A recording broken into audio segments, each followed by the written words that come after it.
সবাইকে শুভেচ্ছা। কেমন আছেন আপনারা? আমরা পড়ছিলাম বার্ট্রান্ড রাসেলের দ্য কনকোয়েস্ট অফ হ্যাপিনেস, সুখ, এই বইটি। তো ইতিমধ্যেই আমরা প্রতিযোগিতা এবং অবসাদ এ দুটি অধ্যায় পড়ে ফেলেছি। আজকে আমরা পড়তে চলেছি ক্লান্তি এবং ঈর্ষা এ দুটি অধ্যায়। কিভাবে ক্লান্তি এবং ঈর্ষা মানুষকে দুঃখী করে। প্রথমে আসি ক্লান্তি। মানুষের ক্লান্তি দু ধরনের হয়, একটা হচ্ছে শারীরিক ক্লান্তি এবং আরেকটা হচ্ছে স্নায়বিক ক্লান্তি। প্রথমে আসি আমরা শারীরিক ক্লান্তির বিষয়ে। শারীরিক ক্লান্তি কি? মানুষ সারাদিন কাজ করে, ব্যায়াম করে, তার প্রাত্যহিক শরীরের বিভিন্ন অঙ্গ প্রত্যঙ্গ নড়াচড়ার মধ্যে দিয়ে তার শরীরে এক ধরনের ক্লান্তি আসে। এই ক্লান্তিটা শরীরের জন্য খুবই দরকারি এবং এটা ভালো। এতে করে রাতে ভালো ঘুম হয় এবং হজম শক্তি বেড়ে যায়। ভালো ঘুম আর হজম শক্তি মনের সুখের অনুভূতির জন্য খুবই দরকার। যদি এই দুটির মধ্যেই গড়বড় হয় তাহলে কিন্তু শরীর খারাপ করে, মন ভালো থাকে না, অনেক রকম প্রবলেম। তো একটা নির্দিষ্ট পরিমাণের পরিশ্রম এবং ক্লান্তি আমাদের শরীরের জন্য ভীষণ রকমের দরকার।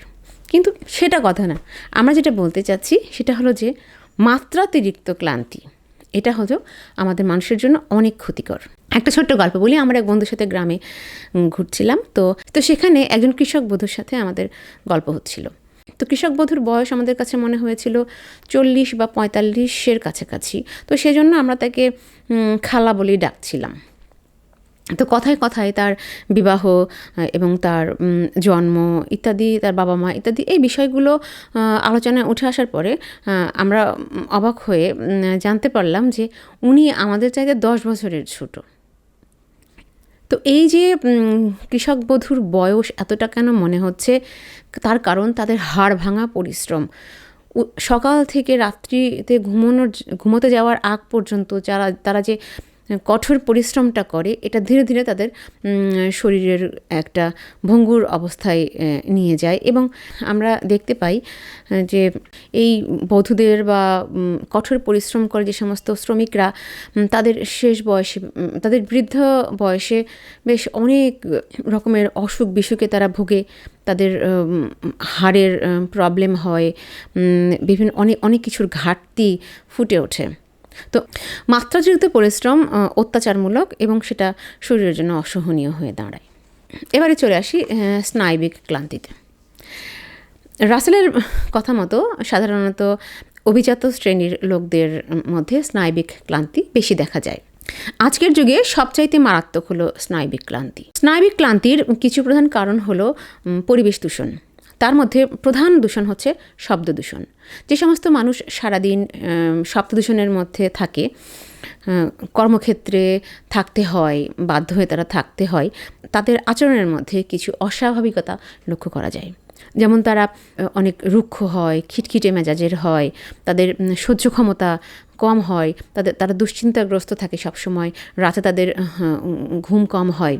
কারণ সারাদিনের এই প্রচুর শব্দ তার ব্রেনকে ক্লান্ত করে তোলে। সে এই শব্দগুলো শুনতে বাধ্য হয় এবং এই শব্দগুলোর সঙ্গে যুদ্ধ করতে করতে আসলে একটা সময় তার ব্রেন ক্লান্ত হয়ে যায়। একটা মজার কথা বলি, ড্যানিয়েল কানম্যান বলছিলেন যে মানুষের ব্রেন দুভাবে কাজ করে, দুটো সিস্টেমে কাজ করে। সিস্টেম 1 সেটা হচ্ছে যে কুইক থিঙ্কিং, আর সিস্টেম 2 হচ্ছে স্লো থিঙ্কিং। তো কুইক থিঙ্কিংটা হলো মানুষকে অতটা ভোগায় না বা তার ব্রেন এটা নিয়ে খুব আরামসে থাকে। কিন্তু স্লো থিঙ্কিং সেটা ধীরে ধীরে মানুষকে ক্লান্ত করে তোলে। কুইক থিঙ্কিং মানে আমরা দ্রুত সিদ্ধান্ত নিয়ে নিচ্ছি, কোনো কিছু না ভেবেই সিদ্ধান্ত নিয়ে নিচ্ছি। তো সেই সিদ্ধান্তটা ব্রেনকে অতটা নাজেহাল করে না। কিন্তু স্লো থিঙ্কিং, যেমন আমরা ছোটোবেলায় পড়াশোনা করতে করতে ঘুমিয়ে যেতাম, মানে ওই যে স্লো থিঙ্কিংয়ের মধ্যে দিয়ে পড়াটা আমরা ব্রেনকে দিচ্ছি, এতে করে ব্রেন ক্লান্ত হচ্ছে। তারপরে পরীক্ষার সময় আসলেই ঘুমিয়ে একেবারে ক্লান্ত হয়ে যেত। মানে আমাদের ব্রেনকে আমরা জানাচ্ছি যে এটা আমাকে ধারণ করতেই হবে এবং পরীক্ষায় পাশ করতে হবে, কাজেই তোমাকে এইটা নিতেই হবে বাবা, তুমি যে করে পারো এটাকে ধারণ করো। একটা বিপর্যস্ত অবস্থার মধ্যে চলে যায়, তার ভালো লাগে না এটা। সে একটু অলস থাকতে চায়, সে একটু অলস থাকতে ভালোবাসে। তো এই অবস্থায় বলছেন যে মানুষ অচেনা মানুষকে দেখলে তার ব্রেন ক্লান্ত হয়। কেন ক্লান্ত হয়? কারণ একটা অচেনা মানুষকে দেখলেই মানুষের প্রথমে তাকে নিয়ে বিচার বিশ্লেষণ, তাকে নিয়ে চিন্তাভাবনা শুরু হয়ে যায় যে এই মানুষটা কি ভালো নাকি খারাপ, এই মানুষটার সাথে আমার ব্যবহারটা কেমন হবে, ভালো করবো নাকি খারাপ করবে, এই লোকটা কি আমাকে আক্রমণ করতে পারে, ভালো করলে ভালো আবার মন্দ করলে মন্দ, আবার যদি খারাপ কিছু করে বসে আমাকে তার জন্য প্রোটেকশন নিতে হবে, আমাকে এই নানা রকম ভাবনা চিন্তার মধ্যে দিয়ে ব্রেনটা সবসময় কাজ করতে থাকে। তো বলা হচ্ছে যে যারা খুব জনারণ্যের মধ্যে থাকে, যেমন মেট্রো রেলের যাতায়াত করছে, প্রতিদিন অফিসে যাচ্ছে এবং পাবলিক কমিউনিকেশনে কাজ করছে, তারা প্রতিদিন প্রতি মুহূর্তে নতুন নতুন মানুষ দেখছে। তো এই মানুষগুলোর ব্রেন খুব দ্রুত ক্লান্ত হয়ে পড়ে এবং এই স্নায়বিক ক্লান্তির মধ্যে দিয়ে তারা পার করে। কর্মস্থলের পরিবেশ যদি মানুষের মনোপুত না হয়, তার যদি খুশির জায়গা না হয়, তাহলেও মানুষ স্নায়বিক দুর্বলতায় ভুগতে পারে। যেই কর্মপরিবেশে মালিক সবসময় খিটখিটে আচরণ করে, পান থেকে চুন খুসলে রাগারাগি করে এবং মান সম্মানের ভয় নিয়ে যখন একজন কর্মীকে সেখানে কাজ করতে হয় হাসি মুখে, সে তার মনের কথাটা কাউকে বলতে পারছে না, তার অপমানের বিষয়গুলো উগরাতে পারছে না, কারো কাছে বললেও চাকরির ভয়, চাকরি চলে যাবার ভয়, এই সমস্ত এই গ্লানিগুলো সে ভিতরে জমতে জমতে জমতে জমতে তার মধ্যে এক ধরনের ক্লান্তি গড়ে ওঠে। যদি এমন হতো যে এই মনের ক্লান্তি, এই মনের এই গ্লানিগুলো বের করে দেওয়া যাচ্ছে কোথাও, তাহলে না হয় সে বেঁচে যেত, কিন্তু সে সেটাও পারে না এবং দীর্ঘ বছর ধরে এই প্রক্রিয়া চলমান থাকে এবং এই প্রক্রিয়ার মধ্যে দিয়ে একটা সময় দেখা যায় যে ওই মানুষটার আত্মবিশ্বাস প্রায় জিরো হয়ে গিয়েছে, তার আচরণ অস্বাভাবিক হয়ে উঠেছে, তার স্নায়বিক বিকলন ঘটেছে। সে তার তরুণ বয়সে যে তারুণ্যের উচ্ছ্বাস নিয়ে একটা কর্মস্থলে প্রবেশ করেছিল, সেখান থেকে সে বহু দূর একটা বিধ্বস্ত ক্লান্ত মানুষ রিটায়ারমেন্টের সময় বেরিয়ে আসছে। এ তো গেল কর্মস্থলের পরিবেশের কথাই। এবারে আসি পারিবারিক পরিবেশ কীভাবে মানুষকে ক্লান্তি করে। একজন মায়ের গল্প বলি। আমার পরিচিত একজন মা, তিনি খুব ছোট বয়সে, ঠিক কিশোরী বয়সে 16-17 বছর বয়সে তার বিয়ে হয়। গ্রাম থেকে, গ্রামের সতেজ সুস্থ সুন্দর একটা তার হাসি খুশি পরিবার থেকে সে চলে আসে তার শ্বশুরবাড়িতে শহরে। যেখানে তার বিয়ে হলো সেটা হলো একটা একান্নবর্তী পরিবার এবং এই একান্নবর্তী পরিবারে প্রায় 14 থেকে 15 জন সদস্য এবং তিনি এসেই দেখলেন যে তার দায়িত্ব হচ্ছে যে এই সবার জন্য তাকে খাদ্যের অ্যারেঞ্জমেন্ট করতে হবে। 3 বেলার রান্না এবং সে আমলের জ্বালানির একটা সংকট ছিল। তখন কাঠ চিরে সেটা রোদে শুকিয়ে তারপরে মাটির চুলায় রান্না করতে হতো। পুরো বিষয়টাই ছিল আসলে বেশ কষ্টকর, যদিও তারা মানিয়ে নিতেন এবং সেই জীবনে তারা সুখে ছিলেন, সেই জীবনটাই তাদের কাছে ভালো ছিল। এবং দেখা গেল যে যদি উনি এই পরিবারে এসে খুব সুন্দরভাবেই এটা খুশি মতোই মানিয়ে নিলেন এবং সেইভাবেই কাজ করতে থাকলেন।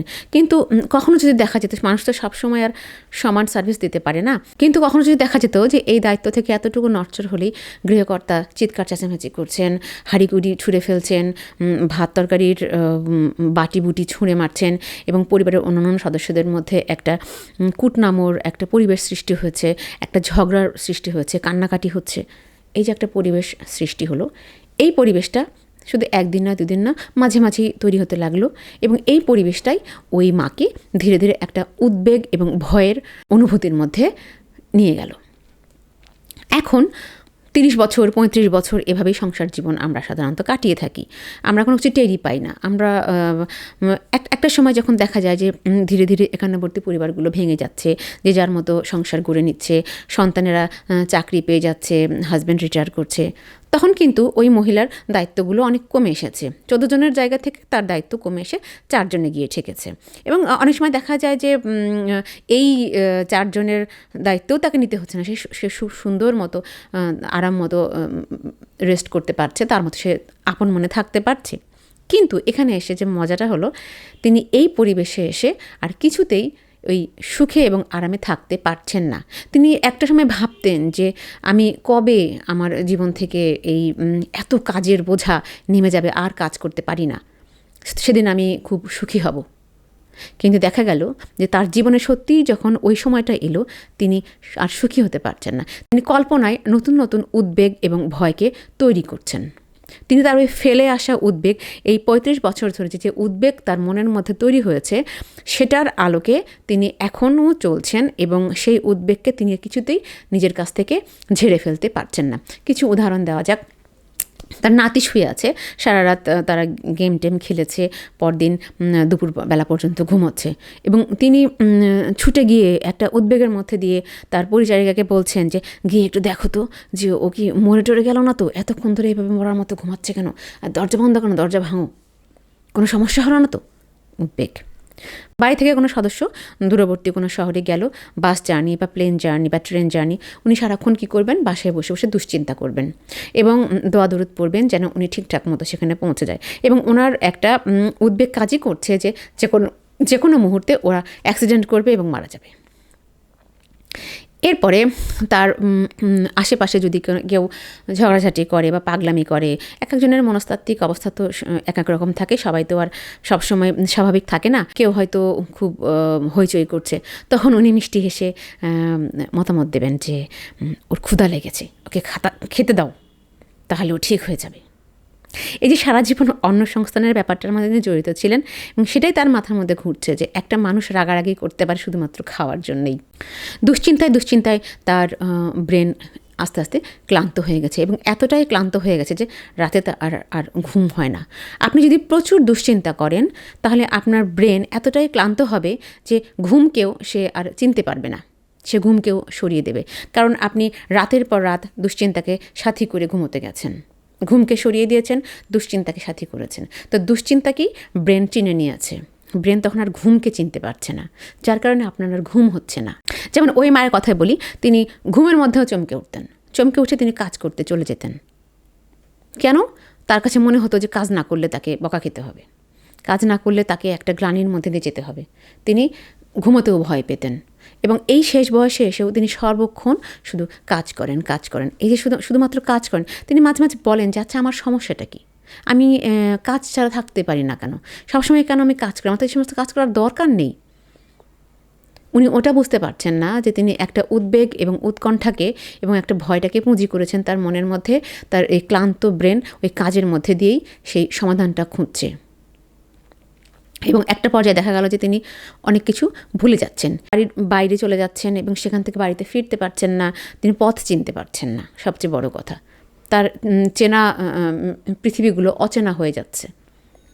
আসলে ব্রেন যখন ক্লান্ত হয় তখন মানুষ এবং বাইরের জগতের মধ্যে একটা পর্দার সৃষ্টি হয়, একটা ধোঁয়াশে, একটা অস্পষ্ট জগতের সৃষ্টি হয়। মানুষ তখন আর সব কিছু মনে রাখতে পারে না, মনে করতে পারে না, অনেক কিছু ভুলে যায়। এই যে উদ্বেগ সারা জীবন ধরে তাকে তাড়িয়ে বেরিয়েছে, সেই উদ্বেগ থেকে তিনি নিষ্কৃতি পাচ্ছেন না এবং তিনি তার কল্পনা এবং চিন্তাধারাকেও নিয়ন্ত্রণ করতে পারছেন না। মজার ব্যাপার হলো তিনি মৃত্যুর পরের দৃশ্যকে নিয়েও উদ্বেগের মধ্যে রয়েছেন। মাঝে মাঝে বলতে শোনা যায় যে আমি যখন মারা যাব তখন যদি বাড়িতে কেউ না থাকে তাহলে অনেক জিনিসপত্র আছে, এগুলো যদি কেউ চুরি করে নিয়ে যায়, আমার ছেলে মেয়েরা যদি ঠিকঠাক মতো সে সময় না থাকে, তো এই জিনিসগুলো আসলে ভালো করে তালাচাবির মধ্যে রাখাই ভালো। তো তাকে এই কথাটাই আমি বারবার ভাবতে বলি যে আসলে এই পৃথিবীটা এত বিশাল, এই মহাজগৎ এত বিশাল, আমরা আকাশের দিকে তাকালে, আমরা পৃথিবীর বিশালত্বের দিকে তাকালে কোটি কোটি ধূলিকণা, আর এই প্রত্যেকটা মানুষ আমরা এক একটা ধূলিকণার মতো। এই পৃথিবীতে কোটি কোটি মানুষ এসেছে, কোটি কোটি মানুষ চলেও গিয়েছে, আমরা এসেছি, আমরাও চলে যাব। আমরা একটা খুব ক্ষুদ্র একটা সময়ের একটা অংশ মাত্র। তো আমাদের থাকা না থাকায় এই পৃথিবীর কিছুই যায় আসে না। ওই মাটির একটা ধারণা যেটা বলতে ভুলে গিয়েছি, যে তিনি যদি কোনো একটা জায়গায় খুব একটা কর্মকাণ্ড হচ্ছে, তিনি নিজে খুব ইম্পর্টেন্ট ভাবেন, তিনি যদি ওখানে না থাকেন তাহলে ওনার ধারণা ওই কাজটা ভণ্ডুল হয়ে যাবে, ওই কাজের সর্বনাশ ঘটবে। এই যে নিজেকে ইম্পর্টেন্ট ভাবা, এবং আমরা সবসময় ভাবছি যে আমাদের সফলতা বিফলতায় পৃথিবীর বোধহয় অনেক কিছুই যাবে আসবে। আসলে পৃথিবীর কিছুই যাবে আসবে না। আমরা আজকে মারা যাব, কালকেই সবাই ভুলে যাবে যে আমি বলতে একটা কোনো পার্সন কেউ ছিল। কিছু দিন আগে পর্যন্ত মানুষ মারা গেলে মানুষ কান্নাকাটি করতো, কিন্তু এখন এই এত ভ্যারিয়েশনের যুগ, এত মিডিয়া আমাদের সবার হাতে হাতে, যে মানুষ মারা গেলে আর কেউ আসলে কান্না করার মতো তো সুযোগ বা সময় পায় না বোধহয়। তো সেই জায়গা থেকে এই উদ্বেগ বা দুশ্চিন্তার কোনো কারণই নেই, কোনো প্রয়োজনই নাই। ব্রেনকে রিল্যাক্স দিতে গেলে মনকে নিয়ন্ত্রণ করতে হবে। আপনি আপনার মনের ডাক্তার আপনি। পৃথিবীর কোনো ডাক্তার এসে আপনার মনকে ঠিক করতে পারবে না। যদি না আপনি আপনার উদ্বেগটাকে বুঝতে না পারেন, তাহলে পৃথিবীর কারো পক্ষেই সম্ভব না এটাকে বোঝা এবং এটাকে ঠিক করা। আপনার ডাক্তার আপনাকেই হতে হবে। আরেকটা বিষয় আমাদের ব্রেনকে ক্লান্ত করে, সেটা হলো আমাদের অনাগত ভয়, আমাদের ভেতরে লুকানো ভয়। প্রত্যেকটা মানুষের ভেতরেই কিছু না কিছু ভয় লুকিয়ে থাকে। ছোটোবেলায় যেটা প্রথিত হয়ে গিয়েছিল কিংবা কোনো ঘটনার মধ্যে দিয়ে মনের মধ্যে গেঁথে গিয়েছে, সেই ভয়টা সাথে মানুষ সবসময় যুদ্ধ করে। অনেকে আছে, দেখা যায় যে বলে যে আমার জমি জমাগুলো এগুলো ঠিকঠাক মতো সন্তানদের মধ্যে বিলি বন্টন হবে কি না, বা কেউ এটাকে কেড়ে নিয়ে যাবে কি না, এই একটা ভয় থাকে। কারো যদি অঢেল সম্পদ থাকে, তারা সেটাকে আঁকড়ে ধরে রাখার চেষ্টা করে, এটা সবসময় হারায় একটা ভাবের মধ্যে থাকে। বেশিরভাগ মানুষ বর্তমান সময়ে এই বিভিন্ন দূষণের মধ্যে বেড়ে উঠতে তারা একটা ভয়ের মধ্যে থাকে যে তাদের একটা না কোনো রোগ হয়ে যায়, তাদের না হার্ট ফেল করে, তাদের না ক্যান্সার হয়। মানে এই ক্যান্সার হোক না হোক, ক্যান্সার হবে, এই অনাগত ভয়েই তারা অর্ধেক মরে থাকে। অনেকে আবার এখন আমরা ভয় পাই, সত্যি ভয় পাই যে ছোটো ছোটো পরিবারের সদস্যদের নিয়ে আমরা বসবাস করি, আমাদের সন্তানেরা এত স্বার্থপর, আসলে বৃদ্ধ অবস্থায় আমাদেরকে কে দেখবে? আমাদের প্যাম্পার্স বদলে দেওয়ার মতো কোনো মানুষ আদৌ সে সময় থাকবে তো? এই সময় না হয় 2-3 জন মানুষকে তাও পাওয়া যাচ্ছে, কিন্তু সেই সময় কি আমরা পাবো? তো আরও একটা ভয়, ভূমিকম্পের ভয়। আমি নিজেও একসময় খুব ভয় পেতাম। আমার কাছে মনে হতো যে খুব ভূমিকম্প হবে এবং এই বিল্ডিংগুলো ভেঙে পড়বে, আমি তার মধ্যে আটকা পড়ে থাকবো, ভীষণ অন্ধকার এবং গুমোট একটা পরিবেশের মধ্যে আমি বেঁচে থাকবো ঘন্টার পর ঘন্টা। আমি মৃত্যু কামনা করব, কিন্তু মৃত্যু আমার হবে না। এবং ওই সময়টা আমার কীভাবে কাটবে? এবং পার্শ্ববর্তী রুমে আমার সন্তানটা চিৎকার করে কাঁদছে, মা আমিও বেঁচে আছি, আমাকে বাঁচাও, ওকে এক ফোঁটা পানি আমি দিতে পারছি না, ওর গলা শুকিয়ে গেছে। কী অদ্ভুত উদ্বেগ এবং দুশ্চিন্তা করি আমরা, এবং রাতের পর রাত এগুলো ভেবেছি, অদ্ভুতভাবে এগুলো ভেবে ঘুমকে নষ্ট করেছি এবং ভয়ে সিটিয়ে গেছি। কি আশ্চর্য সময় ছিল। অনেক মানুষ আবার দুঃস্বপ্ন দেখে। আমি আমার এক বোনকে দেখতাম, সে দোজখের ভয়ে সবসময় উৎকণ্ঠিত হয়ে থাকতো। সে এত পাপ করে বেড়াচ্ছে যে আগুনে তাকে পুড়তে হবে, সাপ বিচ্ছু তাকে কামড়াবে, আরও অদ্ভুত অদ্ভুত কথা সে বলতো এবং দুঃস্বপ্নে চিৎকার করে উঠতো। তো এমনি করেই অনেকের আবার ভয় পায় যে তার মনের গোপন কথা প্রকাশ হয়ে যাবে, এমন কিছু কথা তার ভেতরে লুকানো আছে। সে সবসময় ভয় পায় যে হয়তো সে ঘুমের মধ্যে বা বেহুশ হয়ে গেলে বা কোনো একটা সিচুয়েশনে পড়ে তার মনের কথাটা কেউ জেনে যাবে এবং সে তখন খুব একটা লজ্জার মধ্যে পড়বে এবং সমাজ তাকে ছিছি করবে। তো এই যে এই ভয় এবং উদ্বেগ আমাদের ব্রেনকে সবসময় ক্লান্ত করে চলেছে। তো কি করতে হবে যে এই থেকে বাঁচার জন্য আমরা সবসময় কী করি, এর থেকে দূরে সরে থাকার চেষ্টা করি। ওই ঘটনাগুলোকে আমরা মন থেকে মুছে ফেলার চেষ্টা করি, ইরেজ করার চেষ্টা করি। কিন্তু আসলে রাসেলের কথা মতো যে এইটা ওইভাবে মুছে ফেলার চেষ্টা করলে কোনো সমাধান হবে না। ওই ভয়টাকে ফেস করতে হবে। ভয়ের নির্দিষ্ট কারণটাকে প্রথমে তুলে আনতে হবে মনের সচেতন অংশে এবং নিজের সঙ্গে নিজের একটা বোঝাপড়া করতে হবে যে ওই কারণটা কেন ঘটেছিল, ওই কারণের কি হতে পারে, একটা যুক্তি দিয়ে ওই ভয়টাকে বুঝতে হবে। কোনো কুসংস্কার দিয়ে ভয়টাকে বুঝতে গেলে তাহলে কোনো সমাধান আসবে না। ওই ভয় সারা জীবন ওইভাবেই কুড়ে কুড়ে খাবে। তো তো যুক্তি দিয়ে এবং সাহস দিয়ে ওই ভয়ের সঙ্গে পরিচিত হতে হবে। মনোযোগ দিয়ে ভয়ের কারণটা বিশ্লেষণ করতে হবে। আপনি যে স্নায়বিক ক্লান্তিতে ভুগছেন তা চিনবেন কী করে? এখানে তার বেশ কিছু আচরণের কথা বলেছেন। যেমন আপনার পৃথিবীর কোনো কিছু ভালো লাগবে না, নদী, সমুদ্র, পাহাড় যেখানে যান কোনো কিছু আপনাকে আকর্ষণ করবে না এবং মনে হবে যে এই পৃথিবীতে বেঁচে থেকে কী লাভ। একটা অদ্ভুত নির্বিকার একটা আচরণ দেখা যাবে, যেটা আসলে কিন্তু ভালো জিনিস নয়। মানুষ তো জীবিত প্রাণী, মানুষকে সবুজ থাকতে হবে, সতেজ থাকতে হবে। মৃত মানুষের মতো শুধু বডিটা নিয়ে চলা কোনো মানুষ স্বাভাবিক নয়। রাতে ঘুম হবে না, ঘুমের মধ্যে দুশ্চিন্তা এসে ভর করবে, নানা রকম আজে বাজে চিন্তা এসে, সবসময় নেগেটিভ চিন্তা এসে কুরে কুরে খাবে এবং তখন সবসময় শুয়ে বসে থাকতে ভালো লাগবে, সব কিছুর প্রতি একটা অনীহা থাকবে। ক্লান্তি এমন একটা পর্যায়ে পৌঁছে যাবে যে তখন আসলে সত্যি সত্যি ডাক্তারের শরণাপন্ন হতেই হবে। আরও এক ধরনের অহং আছে, যে অহংটাও মানুষকে ক্লান্ত করে। এটা কি দিয়ে বোঝাবো? ধরুন যে আপনি কোনো একটি মেয়েকে ভালোবেসেছেন, দীর্ঘদিন আপনাদের সম্পর্ক ছিল, কিন্তু একসময় মেয়েটা আপনাদের সম্পর্কটাকে ব্রেকআপ করে দেয়, মানে মেয়েটাই আপনাকে ছেড়ে চলে যায়। তো এতে করে আপনি তীব্র আঘাত পান এবং আপনার এই ব্রেকআপের পরবর্তী যে জীবনগুলো সেগুলো দুর্বিষহ হয়ে কাটতে থাকে। এটা দুর্বিষহ হয়ে ওঠে এবং পৃথিবীর সব কিছু আপনার অনীহা, সব কিছুর প্রতি আপনার খারাপ লাগা চলে আসে। এটার পিছনে ওই মেয়েটার চলে যাওয়া, মেয়েটার প্রতি ভালোবাসা, মেয়েটাকে কাছে না পাওয়া, সেগুলো যতটা না আছে তার চাইতে আরও বেশি আছে অবচেতনের অহংবোধ। মেয়েটা আমাকে রিজেক্ট করলো, এই যে একটা তীব্র লজ্জা, এই যে একটা তীব্র আত্মসম্মানে আঘাত লাগা, এই বিষয়টাই আসলে ওই ঘটনাটাকে মানুষকে ভুলতে দেয় না। আপনি ওই মেয়েটার কাছে ছোট হয়ে গেছেন, এটা আপনি কিছুতেই মানতে পারেন না। তখন আপনি কি করেন? এটার দুটো ইফেক্ট হয়। একটা, কেউ নিজেকে প্রমাণ করার জন্য, প্রতিষ্ঠিত করার জন্য উঠে পড়ে লাগে, আবার কেউ নিজেকে ধ্বংস করার পথে চলে যায়। তো এই যে অহংবোধ, এই অহংবোধও আমাদের ব্রেনকে ক্লান্ত করে। আপনি এই অহংবোধটাকে মেনে নেন এবং যদি আরও সময় দেন, তখন দেখবেন যে সময়ই হচ্ছে আসলে সবচাইতে উৎকৃষ্ট মলম। একটা সময় আর আমাদের মনেও থাকে না কি প্রচণ্ড কষ্ট আমরা পেয়েছিলাম, কিন্তু ওই সময় মনে হয় যে মৃত্যুও বোধহয় এর চাইতে ভালো। এর জন্য অনেকে মৃত্যুর পথ পর্যন্ত বেছে নেয়। তো এই ছিল আমাদের স্নায়বিক ক্লান্তি নিয়ে আজকের অধ্যায়। আমরা এরপরে চলে যাচ্ছি ঈর্ষা।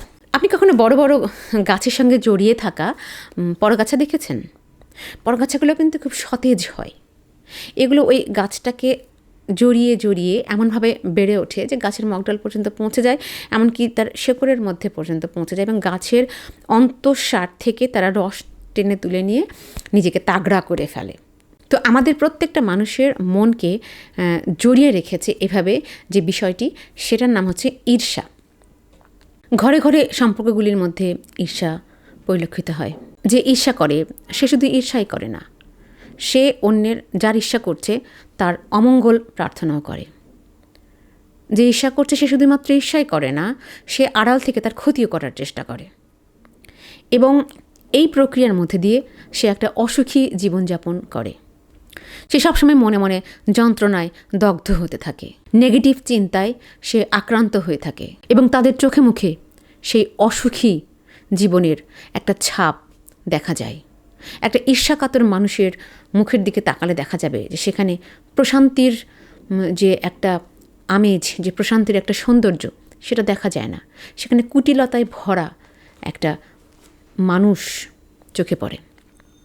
আর এই ঈর্ষা থেকে আসলে বাঁচার একটাই উপায়, সেটা হচ্ছে যে ক্ষমা করে দেওয়া, অন্যকে ভালোবাসা। তার যেই কারণগুলির জন্য আমার মনের মধ্যে ঈর্ষা জেগে উঠছে সেগুলিকে যুক্তি দিয়ে বিচার এবং বিশ্লেষণ করা। যে কাজগুলো সে অর্জন করেছে, হয়তোবা দীর্ঘদিনের একটা সাধনার মধ্যে দিয়ে একটা মানুষ একটা কিছু অর্জন করেছে, তো আমি সাধনা করিনি বলে আমি পাইনি, তো সেখানে ঈর্ষা করার তো কোনো মানেই হয় না। আর একটা বিষয় হলো প্রশংসা করতে হবে। যদি হতে পারে এমন যে ও এত বড় একটা অ্যাওয়ার্ড পেয়ে গেল, আমি পেলাম না, ও এত প্রশংসা পাচ্ছে, আমি পাচ্ছি না, তো হতে পারে এই ঈর্ষাগুলো আসতে পারে। তো এটা থেকে কাটিয়ে ওঠার একমাত্র উপায় হচ্ছে যে আপনি তার প্রশংসা করুন, তার সমস্ত কাজের প্রশংসা করুন, তার ভালো কাজগুলোকে আপনি তুলে ধরুন। দেখবেন ওই মানুষটার কাছে আপনি কতটুকু ভালোবাসার এবং গ্রহণযোগ্য হয়ে উঠেছেন। আপনি যখনই মানুষের প্রশংসা করা শুরু করবেন, তখনই দেখবেন যে আপনার মনের মধ্যে ঈর্ষাগুলো যে জমাটবদ্ধ হয়েছিল সেটা আস্তে আস্তে পাতলা হয়ে যাচ্ছে এবং আপনি হয়ে উঠছেন একটা উদার এবং হাসি খুশি মানুষে। ঈর্ষা হলো একটা অভ্যেস। খুব ছোটোবেলা থেকেই মানুষের মনে ঈর্ষার জন্ম লাভ করে। ভাই বোনের মধ্যে বাবা মা কাকে বেশি ভালোবাসছে, এখান থেকেই ঈর্ষার শুরু। মানুষ কল্পনা দিয়ে, নানা রকম রং রস দিয়ে তার মনের এই ঈর্ষাটাকে লালন এবং পালন করে।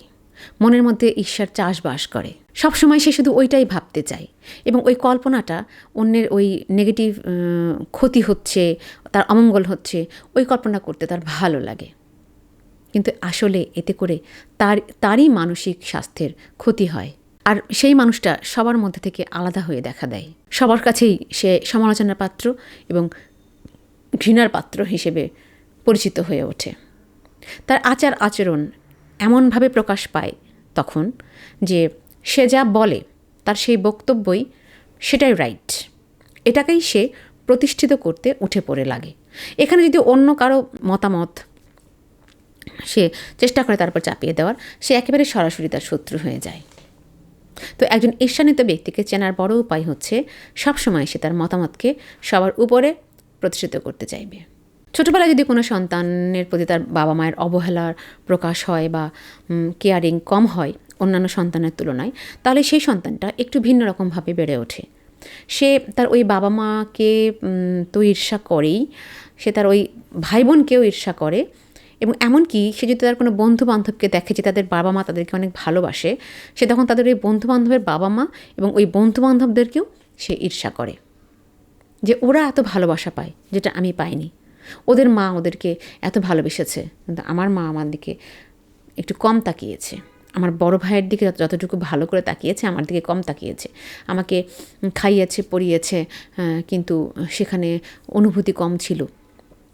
অনেক রকম অভিযোগ অনেককেই বলতে শোনা যায় আমার মা আমাকে কখনো তুলে উঠিয়ে খাওয়ায় নাই। তো এই সমস্ত মানুষরা যখন বড় হয় তখন তাদের মধ্যে কিছু আচরণের বৈশিষ্ট্য লক্ষ্য করা যায়।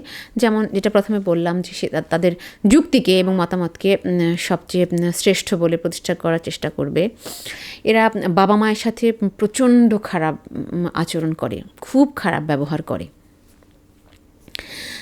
এমন অনেক ছেলে মেয়েকেই আমি দেখেছি যে পান থেকে চুন খুসলে চিৎকার চেঁচামেচি করছে বাবা মার সাথে। এটা মাথায় কাজ করে না যেটা তারা কেন করে, এই কারণেই করে। ছোটোবেলার যে প্রথিত যে রাগ, একটা ভীষণ একটা না চাওয়া পাওয়ার এবং না পাওয়ার ফলাফলে তাদের মধ্যে জমে থাকা রাগ তারা বাবা মার প্রতি প্রচণ্ড চিৎকার চেঁচামেচি করে প্রকাশ করে।